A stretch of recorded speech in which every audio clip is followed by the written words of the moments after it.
Hey, welcome on into another episode of the Big Time Sports Podcast Show. It's Mitch Michele alongside Mitchell Balla here to give you the latest of what's going on in the sporting world.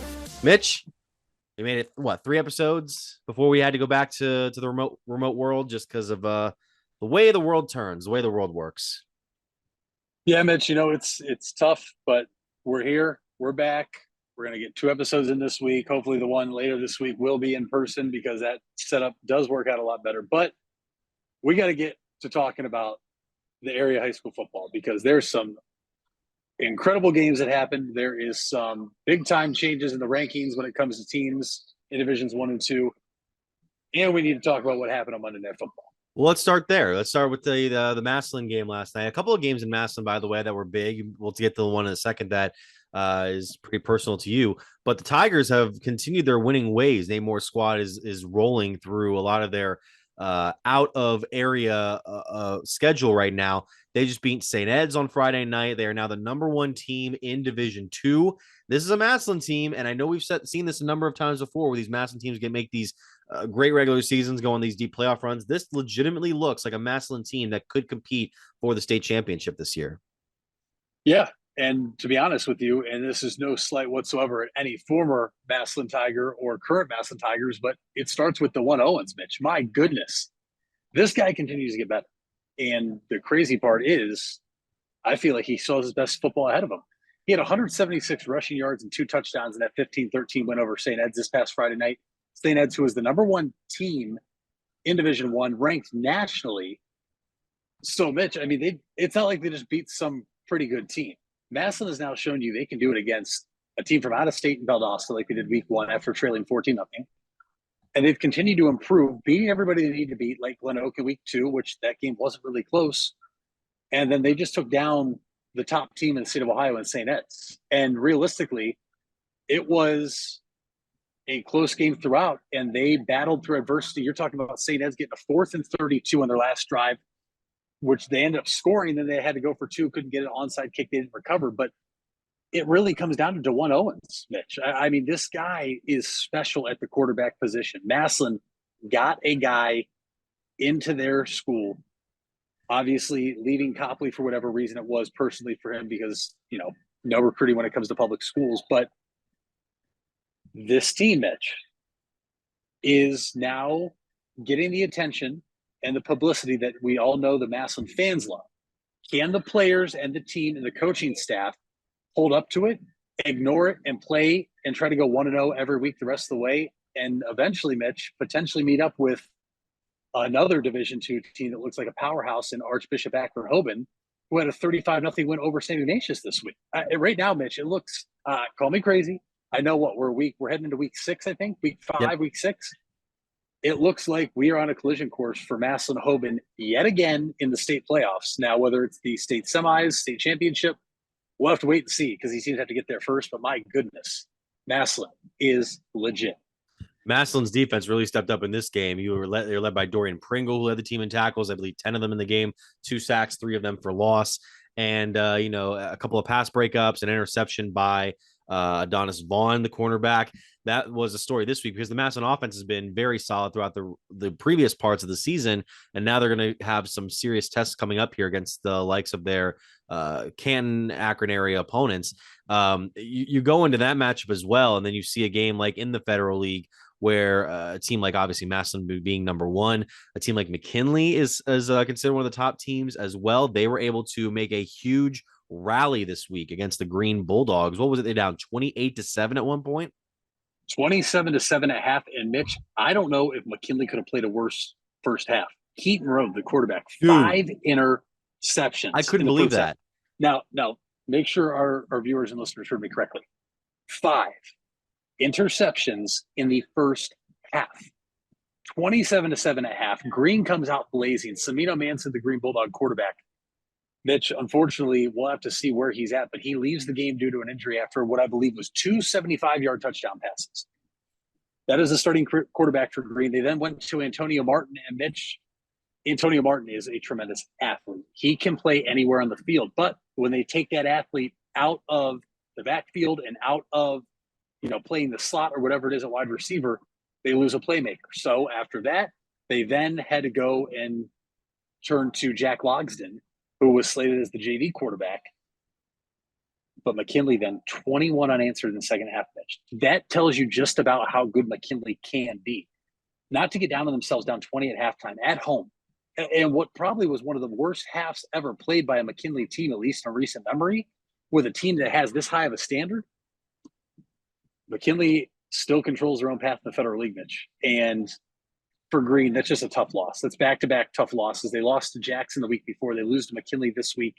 Obviously, it's hard to put that on anybody for Green because of, like I said, the injury, then trying to put Martin back there, but losing the playmaker on the outside. So you send him back outside or in the backfield.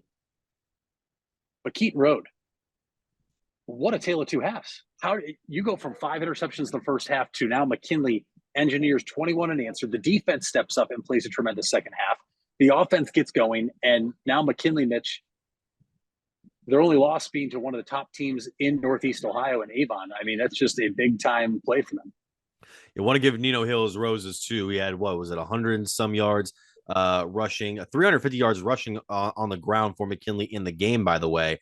491 overall yards. He had 111 yards, 2 touchdowns. Stephon Thomas, 116 yards and a touchdown on 12 carries. Guys are just performing in that second half. Even Rode was able to overcome a late pick 6. He was intercepted on his last 3 passes of the half. That's what kind of caused it. But you have like the Nathan Peterman of first halves, and then you come out guns blazing in the second. It's unbelievable turnaround. So those two are in the mix. You talk another top team like Lake. They beat Louisville this week, struggling Louisville team 49-0.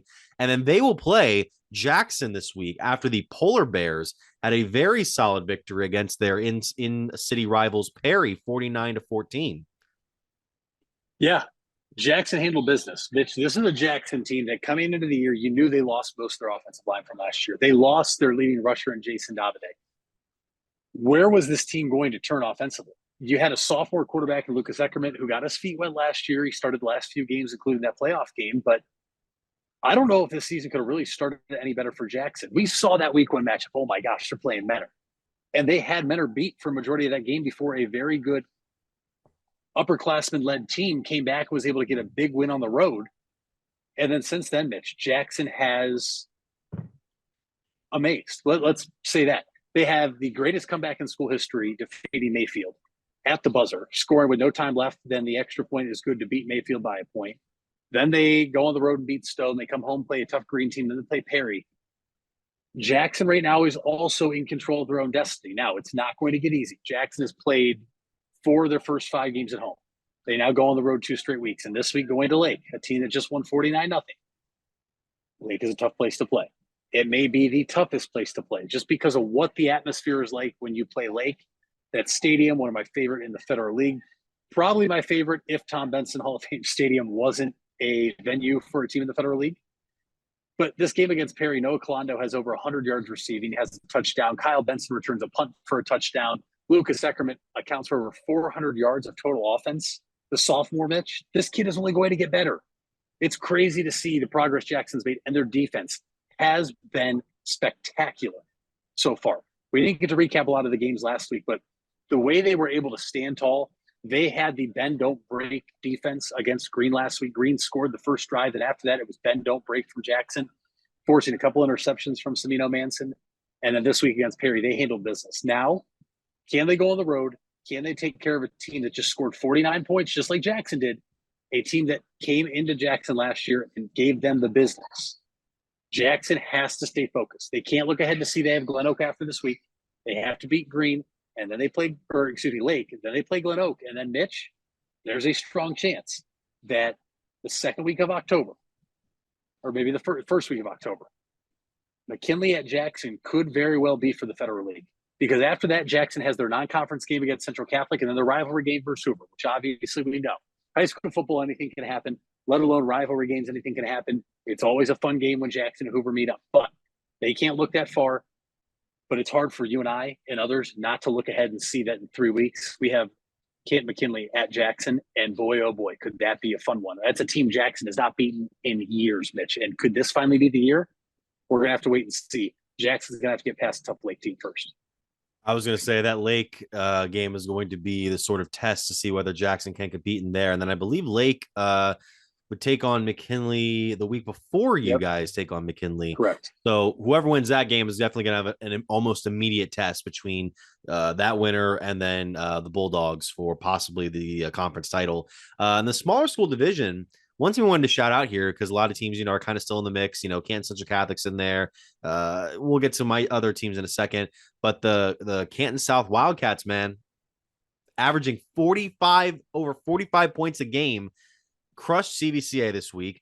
Poochie Snyder had 7 touchdowns combined.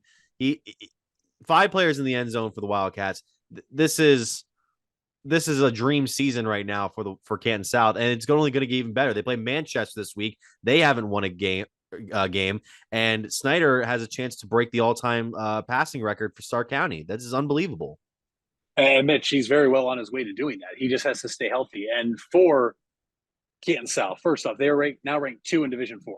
This is a team that has gotten better every year with Poochie Snyder at the helm. And we've talked about this tremendous quarterback that, Mitch, I'm going to be honest here. I can't believe other schools at the next level have not come to watch him play and or offer him. Yeah, he might be undersized, but at the same time, Mitch, what he's doing is special. And I tend to throw the size thing out the window sometimes because when you have it, you have it. And Poochie Center has it. And this Canton South team, to your point, is only going to get better. They're 5-0. Now, listen, Mansfield, you mentioned, hasn't won a game. This is also going to be a test, if you want to believe it or not. How focused can Canton South be? Can they come out and realize, okay, this team hasn't won a game. We need to play to our level instead of what we've seen sometimes throughout high school, college, and pro, playing down to the team's level. But Poochie Center at quarterback is on a mission. I don't think his mission is to become the all-time passing leader in Stark County history, Mitch. I think his mission is to end his career on his own note, which would mean hoisting a state championship trophy. And with how they have played the first 5 weeks, there's no reason right now to think that they can't possibly do that because he is a tremendous quarterback. He spreads the ball around. He is an athlete at that position. And it is so nice to see the Canton South Wildcats up here at number 2 in Division 4 now, sitting at 5-0 as we're at the halfway point. I'm excited to see what they can do because remember last year in the playoffs, they even surprised somebody in the first and second round before they were ultimately beat. This is a team that I don't think many teams want to face. I wouldn't want to face them either right now. And it's interesting because one of the closer games they had this year was against one of the teams that I'm going to cover up right here with the Tuscarawas County slate of the Week 5 recap, and that's Sandy Valley. Sandy Valley gave Canton South a bit of a scare a few weeks ago, and they just put a stomping on Malvern's senior night, no less. They got a 40-7 road win against their rivals. They're up to, I believe, the number 2 in the Canton Reps weekly Stark County polls in as far as the divisions 3, 4, and 5. Sandy Valley had Nick Petro throwing for 4 touchdowns, 2 of them to Lucas Gillen, who had breaks of 25 and 81 yard touchdowns for 150 receiving yards total. And the Cardinals really, it could have gone either way with these two teams because Malvern dropped a would-be touchdown in the end zone at the end of the half, which would have made it 21-14. The ensuing drive in the second half, their first drive out the gate, Malvern throws an interception. Sandy Valley takes it from there and just dominates the rest of the way. So the Cardinals right now, Coach Brian Gamble's squad is really they're cooking up something special over there, and they have a big game this week against 3-2 Indian Valley in Magnolia. We are going to have, by the way, Indian Valley on this week's episode of the Big Time Sports Show down here in the South. Be sure to check your local listings for that, or check out BigTimeSportsOhio.com. But that'll be a good one because Indian Valley is coming off a close loss to St. Clairsville, and that'll be an interesting one to see. As far as the other couple of games go, I mean, we had Mansfield we had Dover and New Philadelphia both falling this week. On Big Time Sports this past week, Steubenville was able to beat Dover, I believe, 35-14. And Steubenville's offense just got more and more opportunities for scores than the Crimson Tornadoes did. Steubenville had a couple of lucky breaks there in the second half too. There was one play where it was deflected off a Dover player on 3rd and long, went right into the hands of a Steubenville receiver, and he ran for a first down. Another play, and you'll see it on our replay of the broadcast, and I mentioned it right before. There was a I think it was a 3rd down throw where it went through one receiver's hands for Steubenville. It was caught by another guy for the Big Red, and then he ran for a first down. And then I exclaimed on the broadcast, like, are you kidding me? Like, that's just after I mentioned it. Mansfield Senior also beat New Philadelphia, by the way. New Philadelphia just struggling to put up points on the board so far this season. And then I mentioned it, St. Clairsville getting that win over Indian Valley, which, Coach Matt Lancaster's squad around the same pace they were last season. 3-2 right now. They're going to go into this matchup against Sandy Valley. They're going to have a couple of matchups later on down the road, so it's going to be interesting to see. Hey, Stark County, it's your friends from the local Board of Mental Health and Addiction Recovery, and we have a challenge for you. We're asking you to create a new habit and check in on someone every day. Nothing fancy, just a simple text, phone call, or note on social media to ask someone how they're doing. You don't have to be a professional, you just have to ask and then listen. Are you someone who could use a check-in? Text 4HOPE to 741-741 anytime, day or night, or dial 988. Brought to you by Stark County Mental Health and Addiction Recovery. Wendy's without the Wendy's app is like Nugs without the sauce. Or a Frosty without the fries. Or a hamburger without the fresh beef. No! Level up. Get the app to order ahead, order delivery, earn free food, and get app-exclusive offers. One app, all the Wendy's. Offer for a limited time at participating Wendy's. Terms apply. App registration required. Fresh beef available in the contiguous U.S., Alaska, and Canada. You deserve the best. And at Ferris Chevrolet, Buick, Cadillac, Toyota, that's what you get. We consider you, the customer, to be part of our family. Anybody can make promises, but when you visit Ferris, you get the Ferris deal from a Ferris wheel. So if you're looking for a car, truck, or van, think Ferris. Think Ferris. Where you matter. You matter. Everyone plays a part. We all have a role. Each of us can make a difference. You do matter, and the best way to have a positive impact is to pay it forward. With each of us helping one another to cope, feel better, and know that we belong. Pass on the positivity today. Tell someone else they matter too. Alt Care. Alt Care, Alt Care. Where you matter. You invest a lot in your home and vehicle purchases. Van Nostrand Young and Associates want you to feel secure should anything happen to those investments. We partnered with providers like Grange Insurance and other industry leaders to be sure you're presented with the most complete coverage to fit your needs. Because we're not only here to protect the items you invest in, we're here to protect your future as well. Call Van Nostrand Young Insurance in North Canton at 330-497-1867. Happy Sardiversary with Sarda rider Anthony. We're celebrating 25 years with our valued riders. And I absolutely enjoy riding the buses. I get to know a few of the drivers, very respectful, very professional.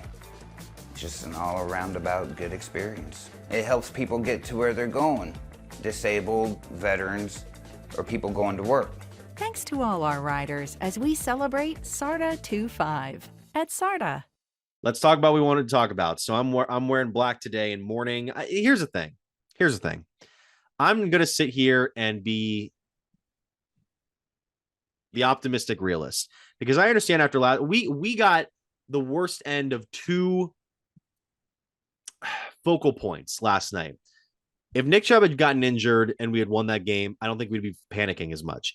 If we had lost that game in the way we did, similar manners, similar play out there, but Nick Chubb doesn't get hurt on that play, we're like, okay, we're 1-1. Let's move on to Tennessee. It's because the two things happened last night, and we'll get to other touch points as well, that makes people believe. I saw it. I didn't pay attention to any of the shows today. I haven't gone on to Twitter since 7:30 last night because it's just going to be a wave of negativity of Tuesday morning quarterbacking. They're like, this season's over. Nick Chubb's thing, and the people who are saying Nick Chubb's career is over, I get it because it's the running back position. I'm not sold that this is the end of Nick Chubb. Now, granted, if Nick Chubb is not the same guy, I wouldn't be surprised. But we've seen guys come back from this, and I want to let you have the floor here because I know you're going to have a different take than I do. I saw what you commented last night. What comment?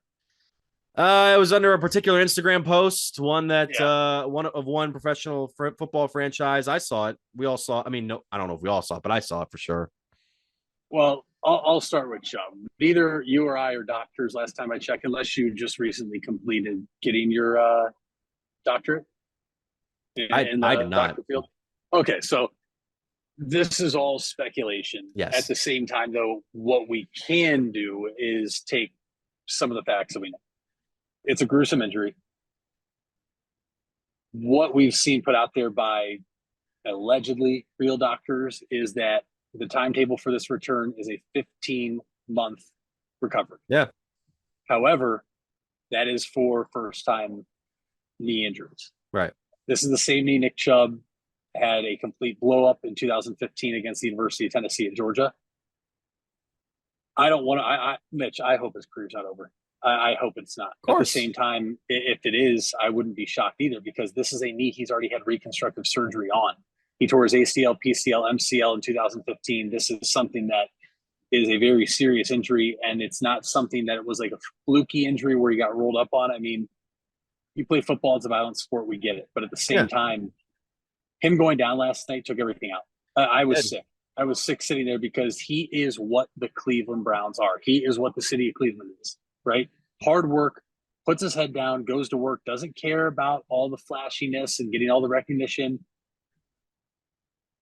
To me, he was one of the top two, if not the best overall running back in the National Football League. Yeah.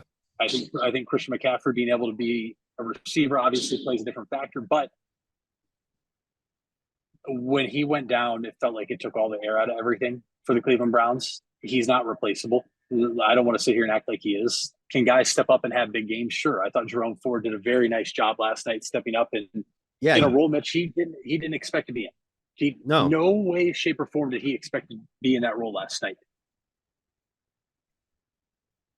I told you I was going to be optimistic all year, but after last night, after Chubb going down, it kills me. And then our quarterback play. First off, the quarterback play in both games last night from four different quarterbacks was horrendous. I'm talking the other Monday Night Football game in Carolina and the Saints. And then last night between Kenny One Glove and Deshaun Watson, it was horrendous. I mean, they attempted to throw 70 passes last night and completed 37 of them in the Cleveland-Pittsburgh game. Wow. Jesus. 37 of 70. Deshaun Watson looked about as bad as he possibly could have since coming back from last year. It looked like that game should have been last year with how he played. And, yeah, I am sour Browns fan. I'm mad Browns fan. The only reason I say Miss Baker is because he's in Tampa and he actually looks good through two games.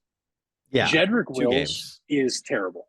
Okay, like that last fumble last night that was a strip sack and picked up for a touchdown, that wasn't all Watson's fault. He had no time because Jedrick Wills was lost on the football field and didn't touch the defender. Yep. I've been trying to tell you. We saw this before. We saw this exact recipe for disaster before. A Monday Night Football game in Pittsburgh, leaving a rookie tackle one-on-one with TJ Watt. DeWan Jones, I thought, did a pretty good job, Mitch, being his first career start, second NFL game. Still got time. After Conklin went. Yeah, he's got plenty of time. Why do the Cleveland Browns and their coaching staff continue to allow one single player to wreck a game like TJ Watt? And where is Myles Garrett? Anybody out there? And true. At the same time, anybody out there that still says that Myles Garrett is good, just as good, if not better than TJ Watt, needs a reality check, because he's not. He's played 3 less career games than TJ Watt, and the stats aren't even close. TJ Watt beats him in every single statistical category on NFL Reference. TJ Watt is way better than Myles Garrett. Myles Garrett was MIA last night. He showed up against Cincinnati, and we are paying him all this money, and he did not make a big play we needed. Sione Takitaki, great big sack in the fourth quarter. Yeah, we only got to them twice in sacks. Which is crazy, because the Steelers' offensive line is not a very good offensive line. They can't run the football. I mean, their leading rusher was Najee Harris with 43 yards on 10 carries. Nick Chubb had 64 yards on 10 carries after one quarter and a few seconds. Yeah. And it was so frustrating, because going into that game, I had the utmost confidence. That's what it was. Yep. Truly believed the Cleveland Browns were the better team. They were going to beat the Pittsburgh Steelers last night. They were going to go 2-0.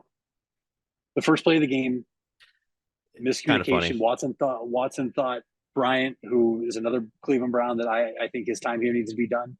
I mean, from there to the Chubb injury, it hurt. And I don't know where this team goes because I don't know how much better Deshaun Watson can possibly get and knock off the rust now without the running game that we plan to have around him, because Jerome Ford is not Nick Chubb. Jerome Ford is not the big bruising back that can take the hits and bounce off tacklers. I do think Jerome Ford can be good, but I'm not going to sit here and tell you he can be as good as Nick Chubb, because if it was that easy, Mitch, there would be other running backs in the NFL who could probably be as good as Nick Chubb, and there aren't. And it kills me.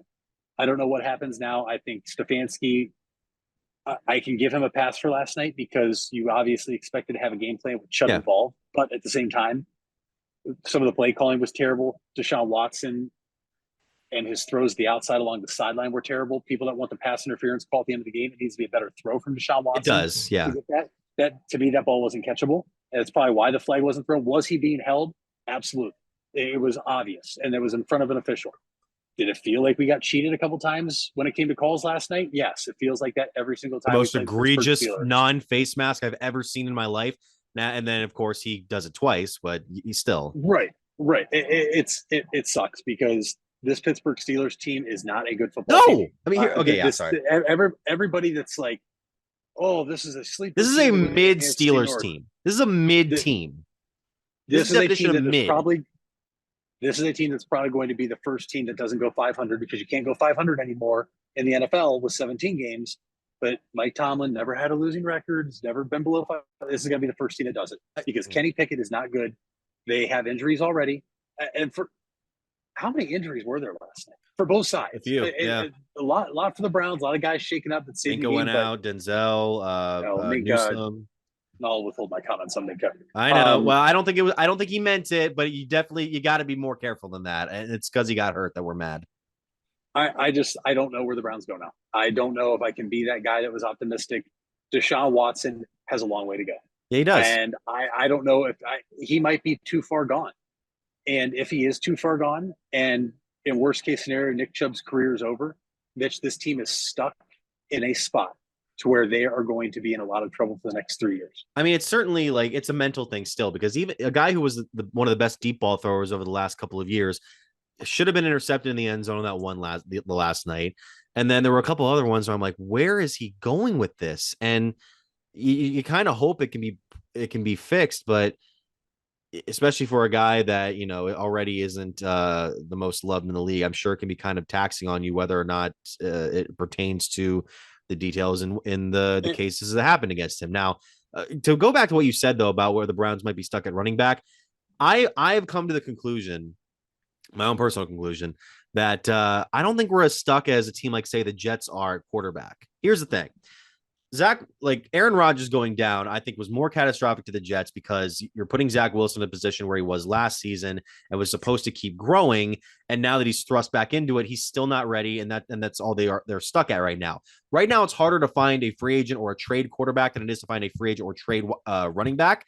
There are a number of options you can go to. You can go to a guy like, let's say, Cam Akers, who's trying to find a trade out of LA. You can go to a Leonard Fournette, who was formerly with Tampa Bay. You can go to even a Jonathan Taylor if you can somehow broker a deal with the Indianapolis Colts. Granted, it's going to take some capital to do so. And by the way, one of those free agent running backs right now is a guy who was on your team for the last 2 or 3 years in Kareem Hunt. You could certainly find a way to bring him back into the fold if he's going to get all the first team reps he can. Granted, he's going to want the money for it, and I think they'd be more willing to give it now because they're in a bit of a panic mode. But I don't see it. Like, obviously none of these guys, even Kareem, like as good as Kareem has shown himself to be in limited fashion, he's not Nick Chubb. I get that. But I don't think that this is a situation where the Browns absolutely have to panic. It's only because the quarterback play right now. And what was I saying? I was trying to make a comparison last night, but when it's like, when Deshaun Watson's play is more comparable to, say, Zach Wilson's than it is some other quarterback that I was thinking of, and I can't remember it. It's not great. It's not great at all. And it's definitely a mental thing with him. You hope he can fix that there. The defense still was able to make some plays there. I wish we had pressured Pickett a couple of times, because I do believe George Pickens is going to, if Kenny Pickett gets good in the NFL, it's going to be because of George Pickens. George Pickens is a playmaker that can break away from even the best of secondaries right now. It felt like every catch he had was for significant yardage last night, especially that 71-yarder that, if Dalvin Tomlinson Tomlinson just gets to him half second sooner, he's down. But yeah, that's where we are. And again, this Steelers team is the most mid Steelers team I've seen in a long time. That's why it was so frustrating for us Browns fans to see this team lose last night and lose and the way we did, have a couple of those big plays. Like, I don't know. This is again, I still think the Steelers could finish ahead of the Browns, but this will be the first Steelers team I think to go 500 or less, because this is not a team that can compete. We saw them just get destroyed by San Francisco last week. So there's no reason to think that they can compete with the likes of Baltimore right now, who's 2-0, even though we'll get into the other teams here in a second. But either way, look, we got next week. The Titans are coming in. We can beat the Titans. Even with some pieces lost on offense. I think we can. I don't think Tennessee has looked amazing so far this season. They had that game against the Raiders. They had this game this past week, but give it time. I think we'll be okay. This is not this. I don't think this is like last year where the Jets loss so deflated us that we were like, what the hell just happened? I think it's like, okay, we obviously have to make some adjustments. Let's try to figure it out. Let's not panic here. And it is now time for another segment of Fuel, Move, Recover, featuring Dr. Michele Ionno, physical therapist and president of Advancing Athletics. Michele, thank you so much for taking the time once again this week. Appreciate it, Mitch. Of course. Now we go into our topic for this week, which involves the issue of athletic trainers in schools. Now, obviously, with you being in the world of medicine, obviously in the world of physical therapy and progressing student athletes back into health as well as others, athletic trainers are important. They're important to help these potentially catastrophic injuries, minor and major. And we even kind of just talked about it last week where we went over this news report from WKYC. They did a story on the importance of athletic trainers in high school, but it is still surprising how a lot of schools may not even have the resources for an athletic training program. Mitch, it's wild. We talk so much about, as a society, that is, sports participation is dropping. We talk about the importance of not only physical activity, of physical activity for all of us, and how sports does so much good for our community and for our kiddos beyond simply, their success on the field of play. And kind of like what we were talking about last week is that there's no better way to get kids to stop playing sports is having them be injured, and having something that they have to recover from long term. Now, stuff happens. I've worked with lots of high schoolers, middle schoolers that get hurt not playing sports. But sports is one of the primary avenues in which we get kids, active and healthy and strong and self-confidence. And so not having somebody to help parents, teachers, coaches, and the athletes themselves navigate, participation and competition just seems absurd that we don't put into practice the resources that ensures that we're, trying to promote this thing that all of us seemingly want more of. Yeah, when I look at this sort of situation for certain schools, and obviously there are schools who may be a little bit bigger than others, maybe have more resources, access to more financial matters. With that said, how is it that some schools, what are some of the biggest trends sometimes where schools just don't have that accessibility, or they choose not to have that sort of accessibility to an athletic training program?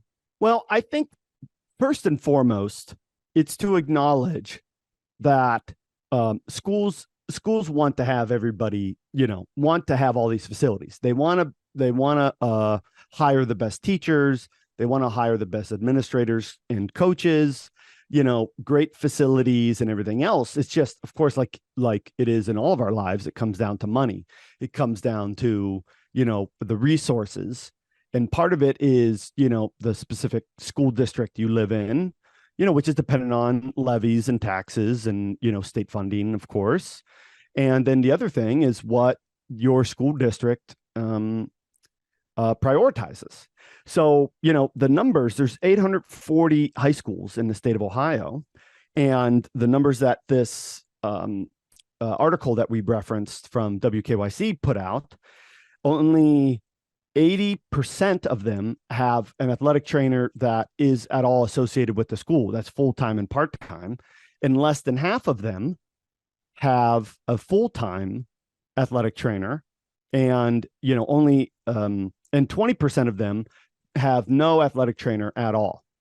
So you would think that, perhaps there really is some underlying trend that goes along with this. Is there not enough athletic trainers in the state of Ohio? Is there something specific about the school districts? I just think that, the first thing is that these are hard jobs. You work a lot of hours, and, it's difficult to fully reward or compensate somebody financially for just how strenuous this work is. You're at all the practices, you're doing rehab for individual kids, having to cover all the games. And so it's just like so many of my colleagues in the medical world, we really struggle with the burnout. So I think that that's a part of it. And then the other thing is that there's, as we see all the time, both in person and, in news articles, there can be a lot of conflict, and so I think education is really important so that, as we talked about last week, the medical provider, athletic trainer, PTs can do medical coverage as well. Athletic trainers can work underneath a physical therapist. So it's, that's kind of like where they kind of sit in the role. So I can cover sports if I have my certification, and so in which I do have some of those certifications, so I am able to provide some coverage. Well, the thing is that if we don't educate schools and parents about the importance of getting healthy, being advocates, trying to resolve conflict between parents and athletes, parents and coaches and athletes, if people aren't aware of the importance of keeping kids on the field of play and our role as medical providers in that, I think that becomes a big issue. Because remember, this is not a podcast about the advocacy for my profession. It's about the advocacy for sports and the power of it. Have you seen some of those Akron Children's Hospital sports commercials? A few of them, yeah. Oh, they're incredible. One of the recent ones talks about how a kiddo spends only 8% of their life in sports growing up. And yet that's where we get confidence, discipline, your grittiness, teamwork, a lot of fun, stress management, physical skills, mental skills. There's so much that comes from sports beyond just the glamour of, wins and losses that we think about often with either the major colleges or professional ranks. So let's say, for example, a school wants to divest some of their resources on an athletic training program. What specifically are the standards for what a school and its program need to meet in order to be sufficient and be credible for the school and their athletic programs? Yeah. So I think number one, it always has to start with the administration. So whatever standards that we want to bring, as we being athletic trainers, physical therapists and such, well, really it's those two. And oftentimes the school will have a medical doctor also, that's present, that can help diagnose more of the traumatic injuries during games and whatnot. So the administration has to be on the same page with the athletic department. This has to be something that is prioritized. So the standard can, what the athletic trainer should do and what the school itself is looking for, that has to be clear and laid out by the powers that be. Once that has occurred and is in place, then the athletic department and administrators should look to hire someone or look to hire somebody that is a state licensed, athletic trainer or a physical therapist that is certified in sports coverage. And, there's a lot of us there, and a lot of people like working with kids and like working with schools. And so there should be a fairly high demand for these kinds of openings. But the other avenue that a lot of schools pursue is they have an association with a hospital system like Cleveland Clinic. And so one of the athletic trainers that works under the physical therapists at the hospital, they will coordinate with that particular school. And so if you're an AD and you're one of these 160 schools that don't have the athletic trainer, that'd be the first thing. I'd reach out to a local clinic, like Nationwide Children's Hospital in Columbus. I know that they have a program where they lease out, their athletic trainers and strength coaches to different schools.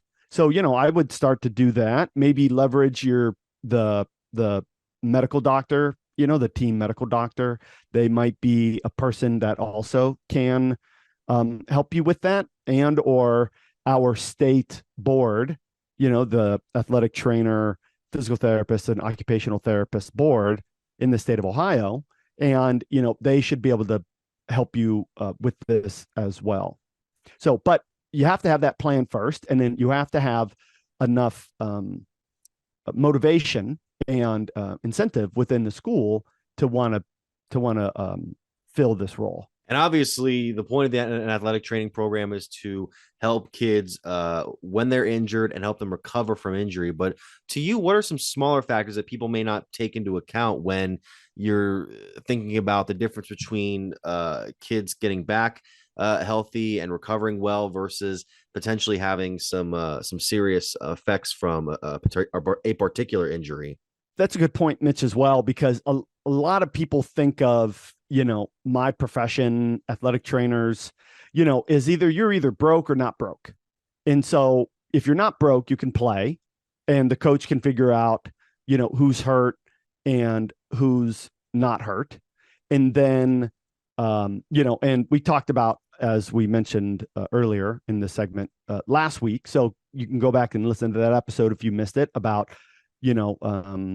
why it's important to figure out that difference and not rely simply on the coaches unless they have this kind of training.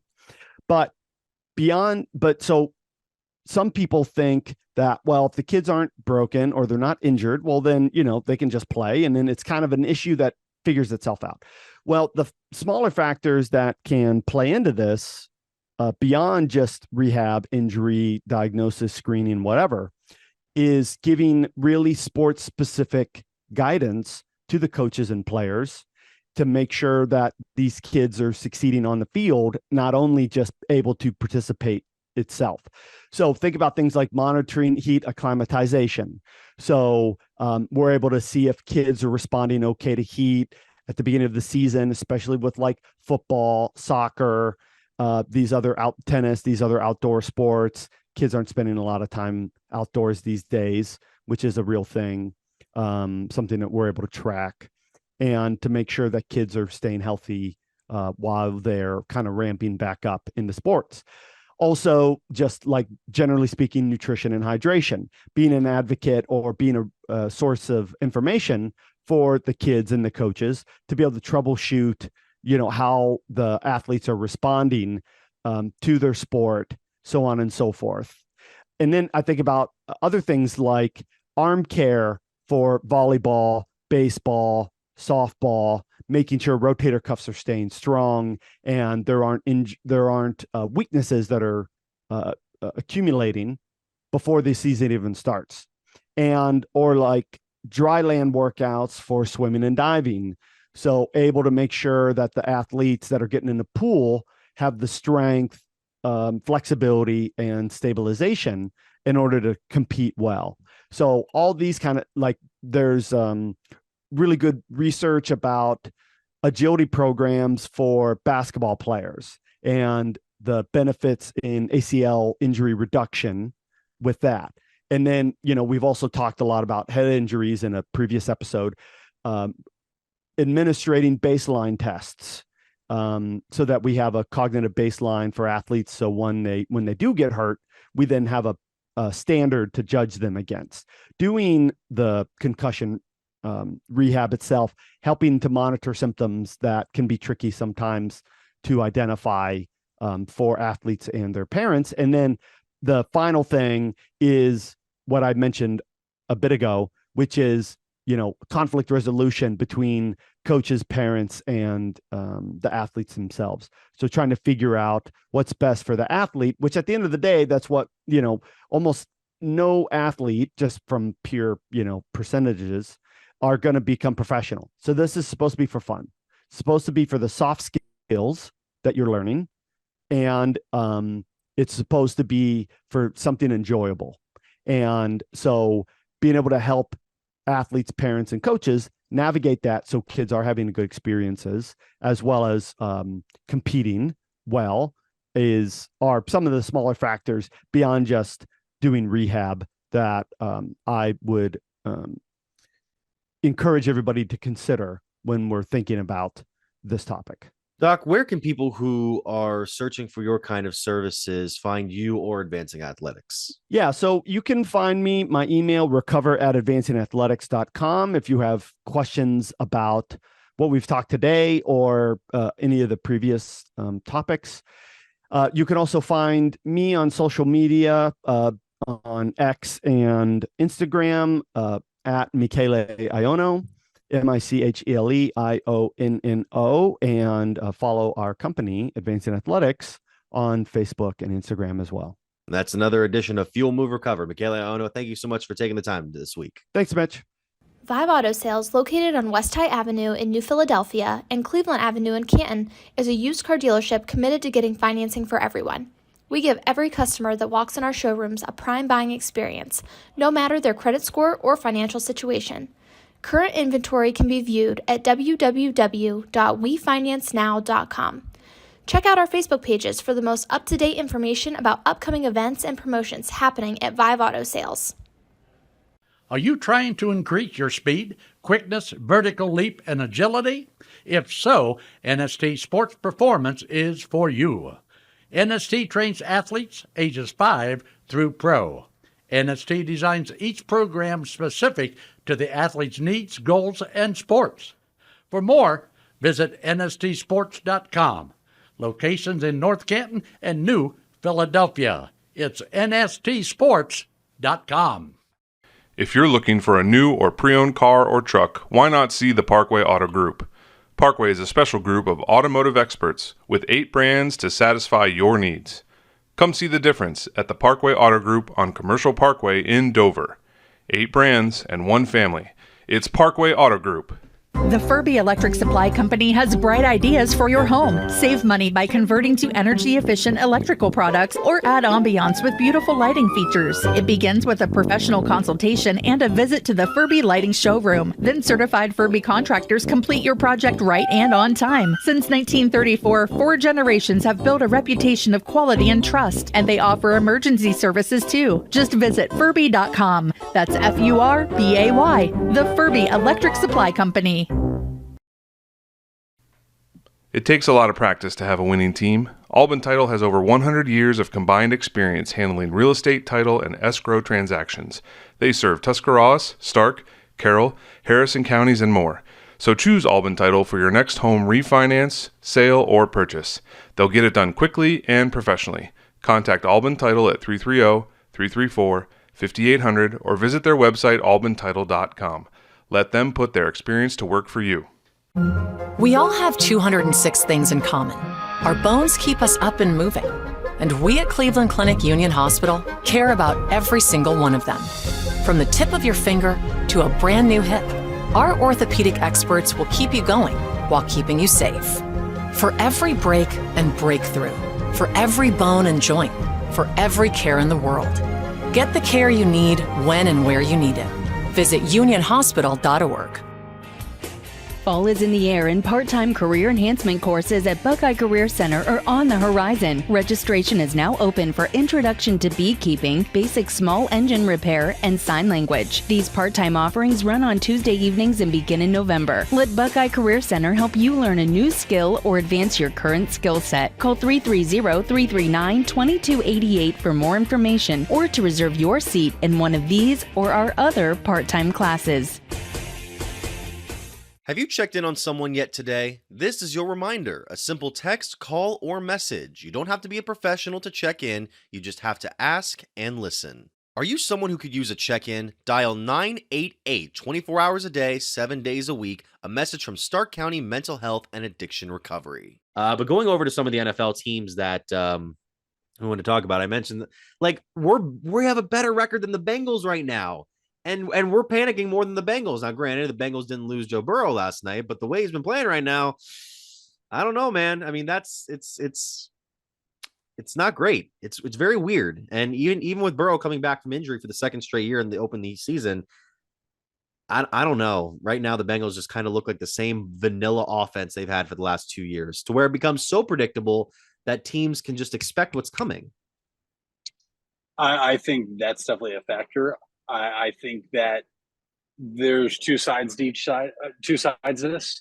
Joe Burrow, I believe, is now 1-6 within the first 2 weeks of the NFL season as a starting quarterback. This is a team that doesn't start off hot. This is a team that gets hot late, and we've seen that over the past 2-3 seasons, right? I mean, they're a team that come week 14, 15, 16 to the playoffs you don't want to see. I mean, they go to Kansas City, they beat the Chiefs, go to the Super Bowl last year. They get a playoff win and have Kansas City on the ropes again before a late hit out of bounds. Joe Burrow, though, Mitch, looks like he re-aggravated that calf injury, and there's question if he'll play Monday night. If this team falls to 0-3, then they're in big trouble. They're 0-2 in the division, though. That is what's big, and that's why last night's loss also hurts for us, Mitch, because we could have been 2-0 in the AFC North, and that would have meant so much more, because I think the AFC North winner could very well have 10 wins and be 3-3 in the division at best, if not 4-2. And starting out 2-0 would have been huge, knowing that you got one on the road, one against the Bengals. You would have Pittsburgh at home still, Baltimore at home still, and on the road, and then Cincy on the road. But this Bengals team does not look good. I'm not going to write them off, though, because of the track record they have. Sure. But if he doesn't play Monday, and the Rams, who I think are pretty surprising given the fact that Cooper Kupp's out and how they've played their first 2 games, if that team goes into Cincinnati and they start off 0-3, I think all hell might break loose in Cincinnati. They might think the sky's falling. That's if Burrow plays. If Burrow doesn't play, I don't really know how they could say that if they lose that game with the backup quarterback playing. But the Ravens look good. The Bengals do not. I'm not writing the Bengals off. We've also seen this from the Ravens before. I am not, especially after last night, I am not wishing injury upon anybody, but we've seen the Ravens start off hot, and then usually around weeks 9, 10, 11, guys start to get hurt. And we'll see. This is a team that the Browns play the Ravens in week 4 before they head into that week 5 bye. They're going to have to beat Tennessee. And the only reason I'm nervous about the Browns in Tennessee is because Tennessee has the capability to pull every single team they play down to their level. You just saw it with the Chargers last week. Is it going to happen with the Browns? We'll have to wait and see. But the Bengals right now, this is a must-win for them in week 3. To start off 0-3, 2 of your losses at home, and 0-2 in the division, that would be a catastrophic start for a team that has Super Bowl aspirations. Yeah. And you mentioned that Chargers game. I'm out on Brandon Staley too. I mean, I know I picked him last year for coach. It's just, what do you do? What do you do when you throw that many touchdowns, when you don't have any no turnovers, and yet you're still letting these teams come back and beat you? It's kind of insane. You mentioned the Baker game, beating the Bears. Unfortunately, that's not what I want to talk about. Is Justin Fields really not the guy? Really? Like, I don't know. Like, what the hell happened? It's like he doesn't. It's like it's not like what he was at Ohio State. And granted, everyone's gonna say, "Oh, Ohio State quarterback. What'd you expect?" I expected more of a playmaker and a guy that could at least take more than 2 seconds to figure out where he's going to throw the football. And granted, a lot of the Bears' offense isn't fantastic right now. You got DJ Moore, who isn't playing great, and Chase Claypool didn't seem like he was trying first week. But I wanted this team. I wanted him to be better. I wanted him to be better than what I'm seeing right now. And to see people calling him one of the worst quarterbacks in the NFL is heartbreaking, man. That we've seen what he can do. I know. And we saw it last year. They were, Mitch, they had to have been the most fun 2-15 team or 2-14 team last year that we've ever seen. They got the number one pick and traded away. Now they have 2 first round picks this year, but it's not so much him needing help. It's the offensive coordinator putting him in the right spot. And they called the same play 3 times in a row and eventually got picked off for a touchdown. That is just, I can't fathom that. And the Bears team, Mitch, there's always a team every year. And in the AFC, it certainly seems like it's the Steelers. In the NFC, I think it might have been the Bears that everybody was high on, thinking, oh, this is the team that's going to make a run. No, this Bears team was not ready to make a run. But with where Justin Fields is at, I don't know what happens. I mean, we know he's not a pure pocket passer, but he could definitely have the same type of success I think Lamar Jackson has in terms of, I think coming out of college, Justin Fields was a better passer than Lamar Jackson was. Lamar, just a better pure overall athlete, being able to run, create plays. Fields has that capability. But C.J. Stroud in Houston already has more 300-yard passing games in his career in 2 games than Justin Fields does in 2 seasons. Yeah. That is concerning because the Texans' offensive line, terrible. The Texans' team, probably worse overall than what the Bears team is. I don't know. And the Bears go to Kansas City this week. It's not going to get any easier for the Chicago Bears. And this Bears team is in a very, very tough spot. And I really hope Fields can get it turned around, Mitch, because I want him to be the guy for Chicago. I want him to have success. But at the same time, things do not look good whatsoever. It's not going to be easy. I think they could catch Kansas City at the right time because Kansas City does not look great the first 2 weeks, even though they are playing close games. Speaking of, well, this one's not a close game, but the Cowboys and the Jets was funny to watch because you got to see the effects of putting on Zach Wilson full time. Did have that one to Garrett Wilson, but again, it was like Pickens. If Garrett Wilson can will Zach Wilson into good play, then that's one thing.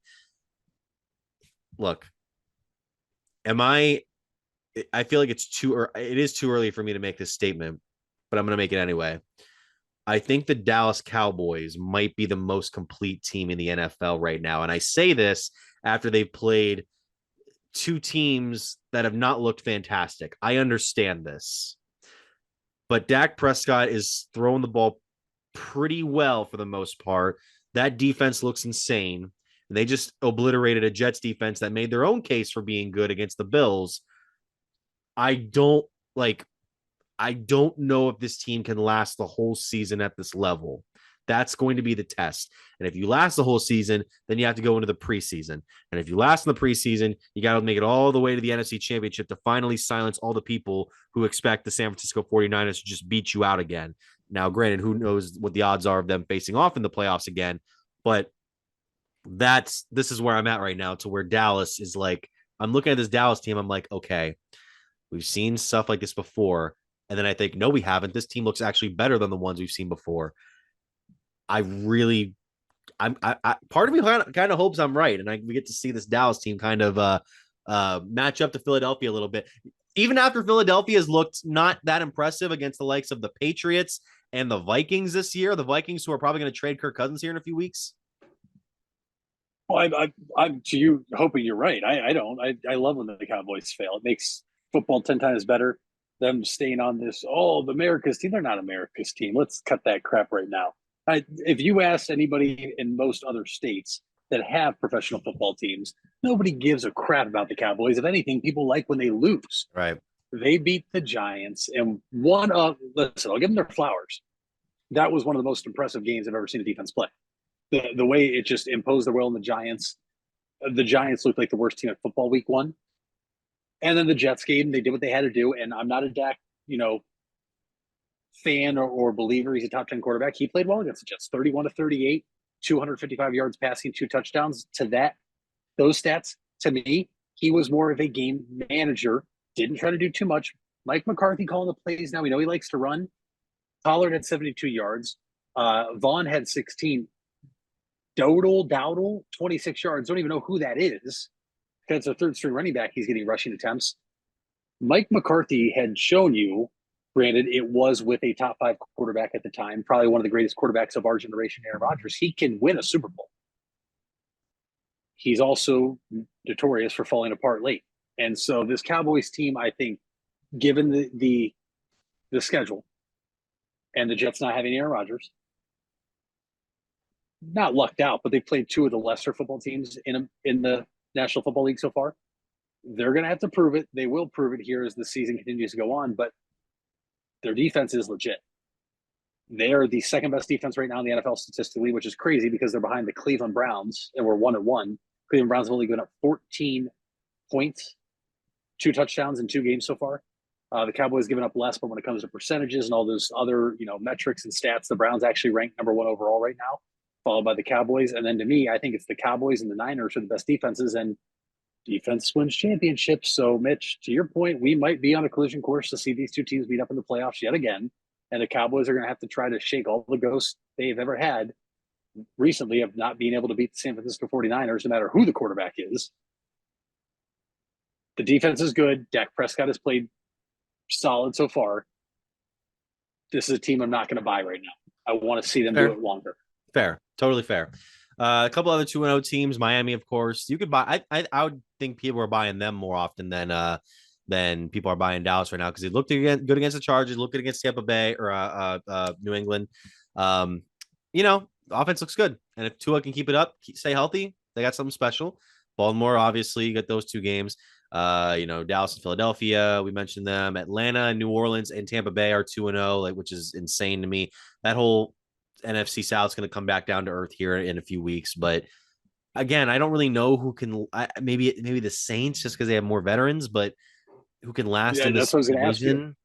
As of right now, who's the team to win the division? There's 3 2-0 teams. They've all done what they needed to do. I think the Falcons have played their style of football right now, which is running back, which is crazy to say, running back by committee, because I think all the running backs are actually pretty good. The Saints, Derek Carr has not looked impressive, but they are 1 more week away from getting Alvin Kamara back. Jamal Williams getting hurt last night. Hate to see that. I think he's a fan favorite in the NFL. I think he's a very likable guy. And then after that, the Tampa Baker Buccaneers. Guy, it's been 2 games. I understand he looks like competent. Here's the thing too. No Browns fan wants to see him pull what Geno Smith and the Seahawks did last year to Russell Wilson and the Broncos, and we'll get to them in a second. No team wants. I do. You would rather see the Browns miss the playoffs again and Deshaun play poorly and have Baker Mayfield come back. No, not us miss the playoffs, but I have nothing against Baker. I don't either, but it's we got rid of him for a reason. He wasn't performing. Well, our quarterback now is not performing. No, that's true, and he looks terrible.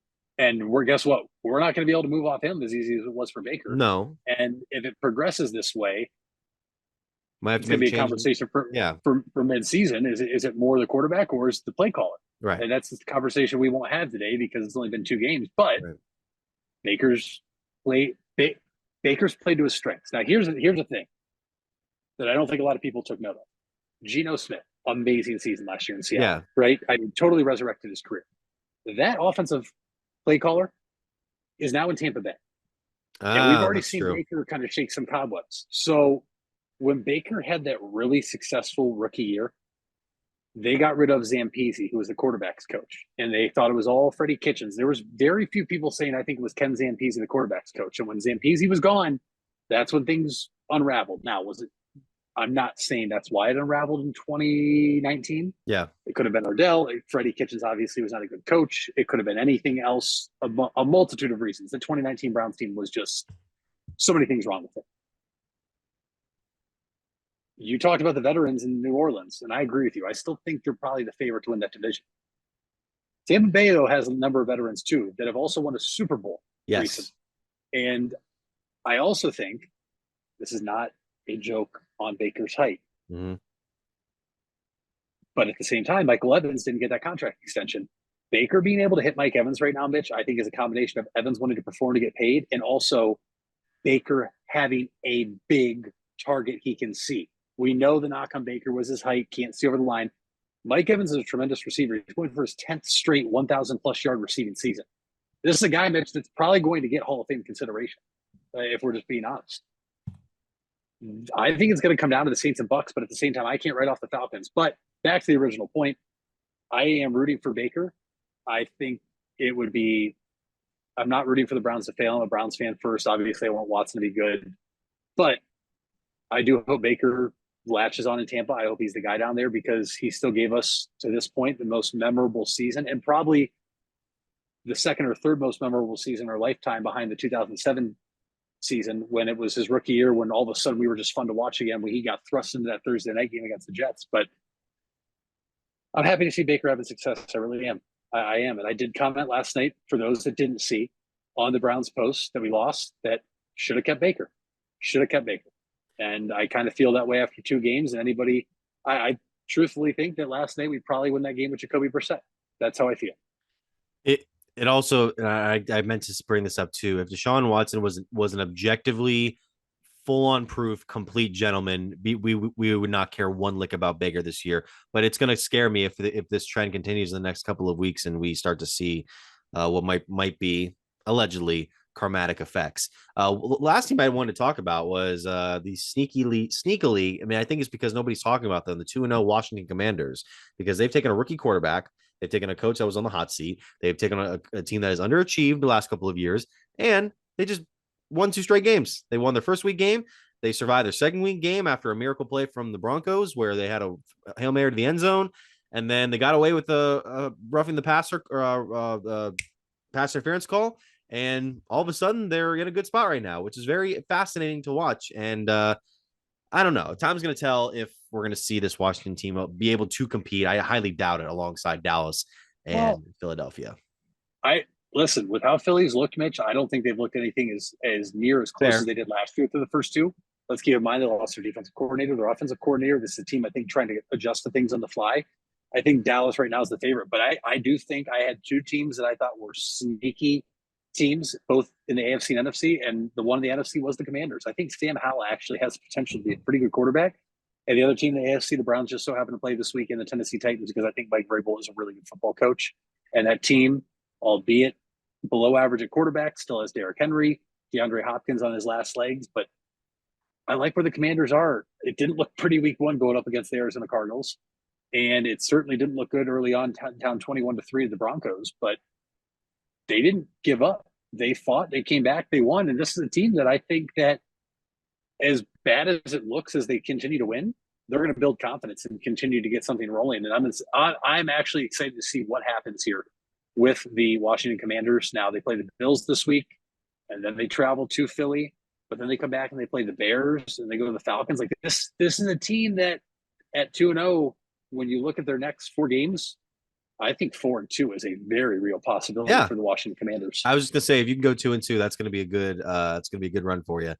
So there's that. Have you checked in on someone yet today? This is your reminder. A simple text, call, or message. You don't have to be a professional to check in. You just have to ask and listen. Are you someone who could use a check-in? Dial 988 24 hours a day, 7 days a week. A message from Stark County Mental Health and Addiction Recovery.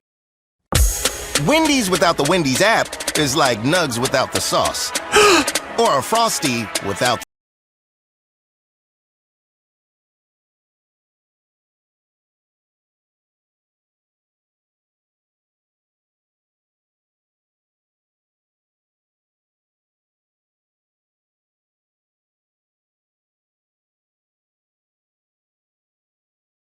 contiguous U.S., Alaska, and Canada.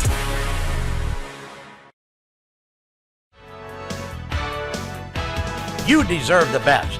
And at Ferris Chevrolet, Buick, Cadillac, Toyota, that's what you get. We consider you, the customer, to be part of our family. Anybody can make promises, but when you visit Ferris, you get the Ferris deal from a Ferris wheel. So if you're looking for a car, truck, or van, think Ferris. Think Ferris. Where you matter. You matter. Everyone plays a part. We all have a role. Each of us can make a difference.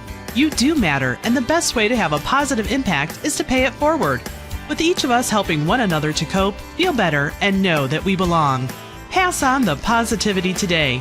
Tell someone else they matter too. Alt Care. Alt Care, Alt Care. Where you matter. You invest a lot in your home and vehicle purchases. Van Nostrand Young and Associates want you to feel secure should anything happen to those investments. We partner with providers like Grange Insurance and other industry leaders to be sure you're presented with the most complete coverage to fit your needs. Because we're not only here to protect the items you invest in, we're here to protect your future as well. Call Van Nostrand Young Insurance in North Canton at 330-497-1867.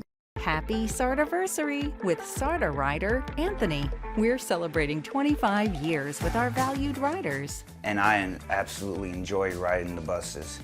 I get to know a few of the drivers, very respectful, very professional. Just an all-around about good experience. It helps people get to where they're going. Disabled, veterans, or people going to work. Thanks to all our riders as we celebrate Sarda 25 at Sarda. You need to remodel your bath? You need JR Bath Company. Trust in the quality of JR Bath. It's fast, it's safe, and it's affordable. Call today at 1-800-664-2284 or go to jrbath.com. Let's go to week 4 of college football. Not much to say about the game we were focused on. Ohio State scored 35 points in the second quarter. They looked like the offense we thought they could be again. 63-10 over Western Kentucky. And apparently it wasn't good enough for the AP committee because we were 6 at that point. We were still at 6. Not a lot of movement for this week because a lot of the matchups weren't great. But I think some what is it? Kind of thoughts on certain teams were solidified by fans because this is not a dominating year for the top 5. I think like Georgia didn't look great against South Carolina. Alabama looked so poor against South Florida that Nick Saban looked disheveled and defeated after the game. Texas did what they had to do against Wyoming. Florida State squeaked by Boston College. Michigan kind of looks against Bowling Green, like they're winning and they're winning big, but it's kind of Right now, I'm not seeing any like all the top 5 has a team from every conference. And it's kind of open out there, and it's kind of really fascinating for me to see this because I could see an instance where all 9-ish of these teams could be in the playoff by season's end right now, and I don't see them like losing any of these big games here coming up soon. Yeah, no, I mean you're spot on. I think there's 2 ways to look at what happened this past weekend in college football. I think these teams aren't as good as we thought.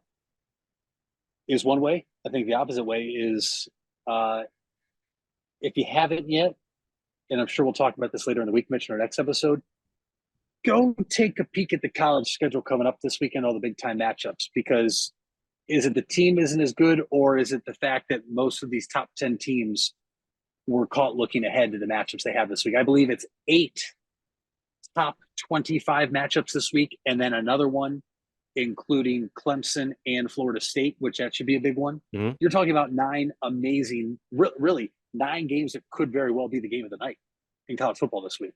And it just so happens we get to start at noon and ride it all the way out through the nightcap, which I'm excited about. But Alabama certainly has not looked good. Mitch, when's the last time, besides the national championship game, benching Jalen Hurts for Tua, that Alabama's made a quarterback switch like that? I mean, they benched their starting quarterback for the first 2 weeks for a transfer they got in the portal from Notre Dame. And they didn't look good. Yes, the weather wasn't great. Georgia certainly had an upgrade in opponent with South Carolina versus their first 2 weeks, only winning by 10. That was not reassuring to me. Texas and Michigan only beating Bowling Green by the score they did. Ohio State finally looked good, which to me, this is not a homer take. This is just overall after what I said. They were the team that probably looked the best this week in terms of teams that could have got caught looking ahead, because they go to Notre Dame this week for a 7:30 p.m. kickoff. But we'll talk about that later this week. But they look good. Florida State, like you mentioned, they drop in the AP poll down a spot. You have Penn State sitting there, Washington, Notre Dame, who Ohio State's going to play, Oregon. This, to me, is the most parity we've had through the first few weeks of the college football season in quite some time, because Georgia's going to stay number 1. They're the first team to win back-to-back national championships in how long? And to me, it's kind of deserving as long as they continue to win, and until they play a really good team, which might not be to the SEC championship game just because of where they're located in the SEC and the division. But you only can play who's on your schedule, right? As much as I complain about that with other teams, and we have to say that for them, they've earned the right to be number one continuously until they lose a game. To you, has anybody stood out among others that just looked like the clear-cut best team in college football? Because I think every week you've always been able to make a case for a different team. No, and that's sort of the problem with the way early season scheduling is now, where you're not, unless you schedule like top team versus top team in the top 5 to start off, like we saw between Florida State a few weeks ago and LSU. You're not getting a lot of big tests here to like prove what your real power in the early parts of the season. I mean, you mentioned Georgia; they only have 3 ranked opponents in their regular season slate coming up. They have over a month until they face off against Florida, who just beat Tennessee. Tennessee's later on in the season for Georgia. They're at 23. Florida's at 25. And then Ole Miss is at 15 the week before Tennessee. So it's like, I'm sure Georgia will take those games seriously, but I don't think they're thinking, oh, well, this is the one we got to circle on our calendar. This is the one. The SEC championship's the one on the calendar, the playoff semifinals on the calendar, and then the championships on the calendar. That's what those 3 games are. Yeah. But with that, we got to talk about the 18th best team in the country, and I'm sure this is going to change. It's already changed. Colorado came back against Colorado State, and look, I'm not a person who hates Colorado. I don't. What Deion Sanders has done the last few weeks is very fascinating, because I wasn't one of the people that were like, oh, Colorado's going to be the same team under him. It's all a bunch of big talk. It's like, no, you have a different team from last year. You brought in how many players from the transfer portal? You have him recruit all these guys. This is a different team. Now, how different could it be was going to be interesting. You get that first week win against TCU. Very impressive. On the road against the defending national championship team. Now, granted, they lost a lot of their roster, but that's neither here nor there. Then you go to that match against Nebraska, which was obviously fueled by Matt Rule's comments before the week, and Nebraska got what it had coming to them. They're still one of the worst teams in the Power 5. There we go. Then you get the Colorado State game. This is where I started to turn a little bit. Because the whole thing with what was the head coach of Colorado State? Norvell. Joy Norvell. His comments about the hat and glasses thing. I get it. Deion is known for being a little flashy. He's got his hat, he's got his shades, his reflective shades, and he's got the big chain with the cross on it. That's what he does. He's probably the most stylish head football coach in the country right now. And he's always been like that too, even when he was a player. It's not like he's just throwing this. Go back and watch his draft day, like bling he's got on, right, with the jury curl and everything. The man was drenched with style back in 1989. He still got it. He was swag before swag was a common thing thrown around. I was going to say before it was common, yeah. But the whole thing with the glasses thing kind of annoyed me, not because with the coach making the comments, because like, yeah, you could kind of look at that and be like, okay, we're going to use this as fuel as our game this week. We got, like, especially with Deion's team, we're going to use this. This is our thing all week.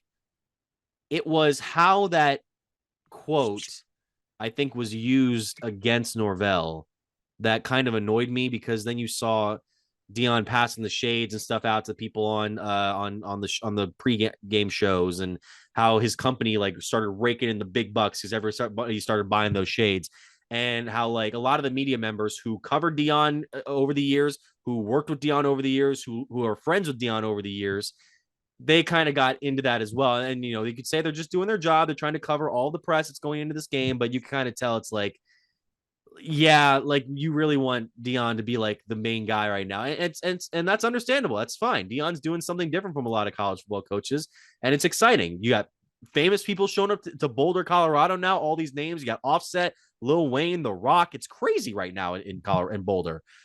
But for 3.5 quarters, Rams kind of had your ass. It was kind of fun. I mean, not fun to like watch Colorado get beat, but it was interesting to see Colorado State kind of take it to them a little bit. A team that was a 3-touchdown underdog going into the game was kind of dominating for most of that contest.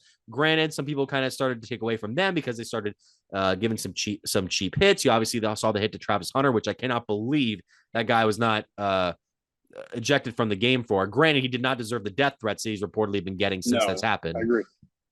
But Colorado did what they had to do. Like I tweeted when they punted that ball down to the 3-yard line with like 2:06 left. I'm like, if you get this ball down 97 yards and 2:06, you deserve to win. Lo and behold, Shakur Sanders does what he had to do. get that ball into the end zone, and then we go into that double overtime contest where when I saw, what was it? When Colorado State tied the game, or no, got the touchdown in the first overtime, I think I kind of knew once they went for the PAT was probably over. If they had just gone for it, and even if they had failed, I'd have been like, you know what? Kind of a respect. And if they got it, it would have been crazy. But yeah, Colorado wasn't going to let up that other opportunity go, and it just wasn't to be for the Rams. So right now, Colorado's done what they had to do. They have triple the wins they had last year. Fantastic. You have two big tests coming up this week. These two games is where if I'm going to start taking Colorado seriously, these are the two games to show me, because you're taking on Oregon this week. Oregon is a Power 5 school. You're a Power 5 school as well, but they're a Pac-12 school that is competing this year for a potential national title. They're ranked 15th in the nation, somewhere around there. 13th, 10th. Excuse me, I'm looking at last week's. And then USC is still number 5. USC still has the reigning Heisman Trophy candidate right now. So it's very exciting to watch these guys play in Colorado. I need to know if they're going to be taken seriously after these two games. Then I can be like, okay, I'm on board. Let's do this. And it's not just everybody just, hopping on the Colorado bandwagon right now, because that's where it is for me right now. But these are two big tests. And if anybody's willing to step up with the pen and paper, it's Deion. I am on the Colorado bandwagon. That's fair. Let it be known. I completely agree with you, though. This is where you see if they're legit. Now, I think the Travis Hunter injury does play a factor in this, because he is such a dynamic playmaker, not on one side of the ball, but on both sides of the ball. It sucks that he's not going to play against these teams. It's bad for college football. I want to see the best go against the best. I want to see Travis Hunter on the field as a corner going up against Caleb Williams. And then I want to see him on the field as a wide receiver going up against USC. But I think that when it comes to this past week against Colorado State gave Colorado bulletin board material. They did. We know as Browns fans, we've seen it twice now. The Browns is the Browns, Cleveland is Cleveland. It has backfired in your face.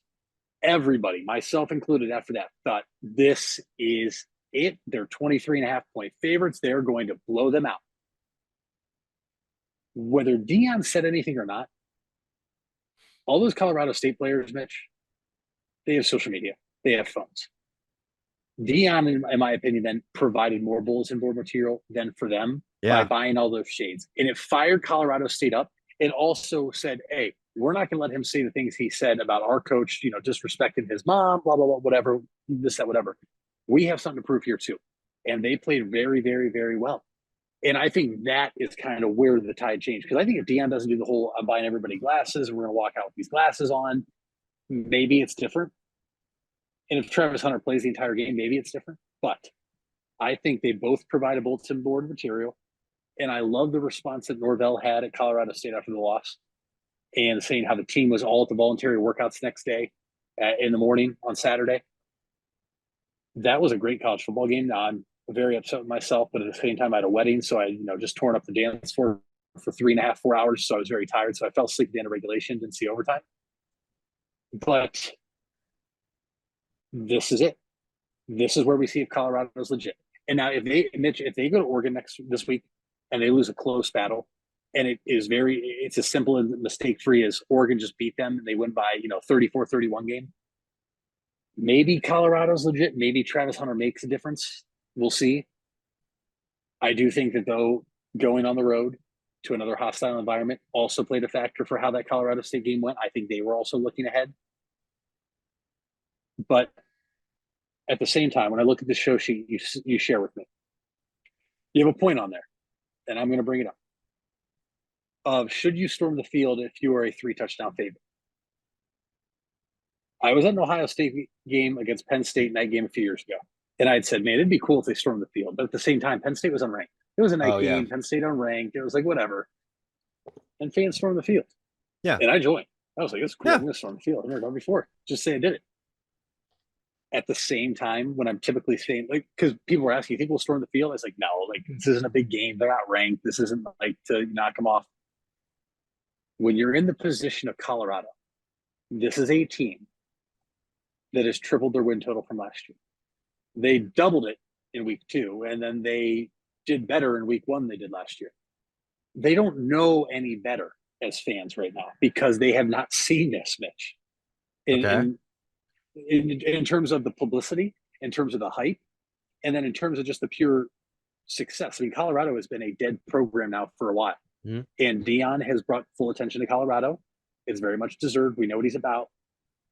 So I don't really have a problem with it. It was also a great game. Family friend was actually out there this week. He went to the game. Yeah. He said the first quarter, I believe, took over an hour and a half. Yep. And so it was a 4-hour, 15-minute time that he was there. He said, so at the same time, like those people were there for so long that, yeah, you want to go celebrate. You also be your in-state rival. Like, I know it's not a high-profile rivalry game as we see later on the last week of college football, but that does hold meaning. Okay. I'm typically not here for you storming the field as a 3-touchdown favorite. And like I said, I didn't think Ohio State would do it against Penn State 2 years ago, and I obviously partook in it because it was a once-in-a-lifetime thing. Yeah. So I had to. I don't have a problem with it just because of where Colorado's been and because this is really cool for them. Deion's put them on the map. The ticket prices are outrageous now for the rest of their games at home. I don't even want to look to see what USC is, but Yeah. the Nebraska game, I believe the cheapest seat was $349, and that's against Nebraska, who was one, like you said, Mitch, one of the worst teams in college football. The last thing I'll say about Colorado, Shedeur Sanders, Mitch, he might be a guy. He's showing up. Yeah. He has been spectacular. And that was also, he put up those numbers this week after losing his top wide receiver.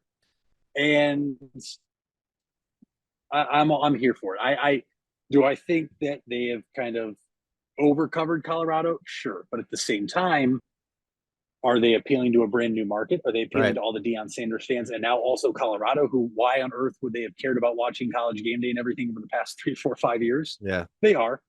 Is it getting watered down to a certain degree? It is. But if they beat Oregon this week and they go into the following week against an undefeated USC team, which, by the way, if you haven't seen, that game was froze by Fox. Yes. Big 12 noon kickoff. Yes. Big 12 noon kickoff, folks. That is noon Eastern Standard Time. That game is in Colorado. Now, they are 2 hours behind us, which means that's a 10 a.m. kickoff. Yes. They are playing at 10 a.m. in Colorado next Saturday because both teams have to agree to it. Both teams agreed to it. That, to me, is absurd. Oh, my Lord. Because, Mitch, I could understand if they were playing – if Colorado was a team coming to the Big Ten and this whole realignment thing and they were playing Penn State and it was a game like this, sure, because Penn State's in the East Coast, I could see it. That's a 9 a.m. kickoff game for USC. And only an hour – the game by coming to college. I mean, that to me, that's crazy. I've never seen anything like it. I get Fox and the Big 12 noon kickoff wanted to freeze and get the game. It very well could be the game of the year based off what we've seen so far. And if they both win this week, it probably might have the chance to be game of the year. But holy cow, is that something I have never seen before? 10 a.m. game for two teams in the Mountain and Western time zones. That's wild. Imagine the game of the year ending at 1:30 in the afternoon Mountain Standard Time. That's insane to me. But look, if that's the way it is, then it's going to be. That's the way it is, and the two teams are going to agree to it. I just can't imagine. Like, I remember playing like travel baseball at like 8 a.m, and I look back on that, I'm like, what the hell were we doing back then? Oh, dude, I coach those still. I'm like, man, it's like, this is just a sign that we're aging. All right, thank you guys so much for listening or watching the Big Time Sports Podcast Show. We're here on Spotify and Apple Podcasts. You can also find us on Spotify for podcasters, BigTimeSportsOhio.com. We're also trying to get ourselves back onto the LBN app, so make sure to check out for that. Facebook, Twitter, Instagram, at Big Time Sports Ohio, at BTS Ohio, at Mitch Spinell, at Mitchell Ballard. Mitch, what's the fact of the day? Not so much the fact, Mitch. Want to give a shout out to a former.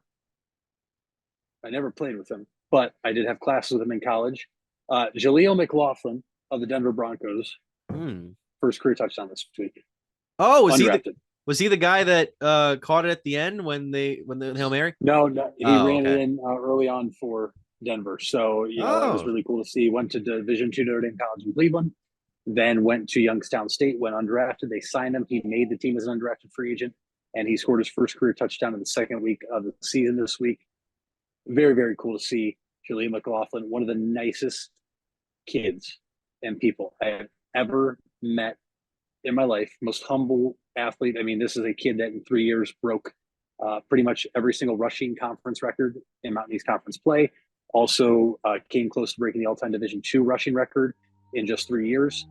So shout out to him. Shout out to you, Julio. Shout out to you guys for listening or watching the Big Time Sports Podcast Show.